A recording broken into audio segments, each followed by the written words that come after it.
തൃശൂരിലെ വോട്ടർ പട്ടിക ക്രമക്കേട് ആരോപണത്തിൽ കൂടുതൽ തെളിവുകൾ പുറത്തുവിട്ട് കോൺഗ്രസ്. തൃശൂർ മണ്ഡലത്തിൽ 193 വോട്ടുകളുടെ ക്രമക്കേട് കൂടി കണ്ടെത്തിയതായി DCC പ്രസിഡന്റ് ജോസഫ് ടാജറ്റ് പറഞ്ഞു. 143 വോട്ടർ ഐഡിയുടെ വിവരങ്ങൾ തെരഞ്ഞെടുപ്പ് കമ്മീഷന്റെ സൈറ്റിൽ പരിശോധിച്ചെങ്കിലും കിട്ടിയില്ലെന്നും കോൺഗ്രസ് ആരോപിച്ചു.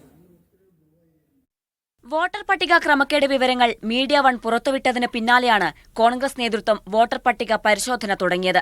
തെരഞ്ഞെടുപ്പ് കമ്മീഷനെ അടക്കം വെട്ടിലാക്കുന്ന നിർണായക തെളിവുകളാണ് തൃശൂർ DCC പ്രസിഡന്റ് ജോസഫ് ടാജറ്റ് പുറത്തുവിട്ടത്.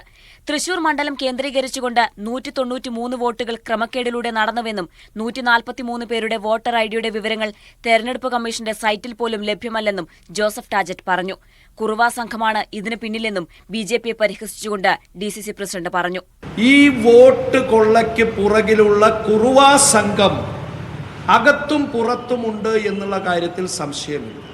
എന്നാൽ ഈ കുറുവാ സംഘം തങ്ങളാണ് എന്ന് വിളിച്ചു പറയുന്ന തരത്തിലുള്ള പ്രസ്താവനകളാണ് BJPയുടെ നേതാക്കന്മാരുടെ ഭാഗത്തു നിന്നുണ്ടായിട്ടുണ്ട്. 52 പേർ തൃശൂർ മണ്ഡലത്തിന് പുറത്തുനിന്നുള്ളവരാണെന്നും ആരോപണം. ബാക്കി 52 എണ്ണം വരുന്നത് മറ്റു സ്ഥലങ്ങളിലാണ്. അത് ഈ നിയോജക മണ്ഡലത്തിന്റെ പുറത്താണ്.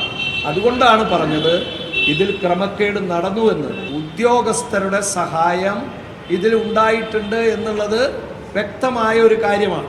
കശ്മീരിൽ നിന്ന് വരെ ആളുകളെ കൊണ്ടുവന്ന് വോട്ട് ചേർക്കുമെന്ന് BJP നേതാവ് B. ഗോപാലകൃഷ്ണൻ നേരത്തെ പറഞ്ഞിരുന്നു. ഇത് സ്ഥിരീകരിക്കുന്ന വിവരങ്ങളാണ് പുറത്തുവരുന്നതെന്നും കോൺഗ്രസ് ആരോപിച്ചു. Media one Thrissur.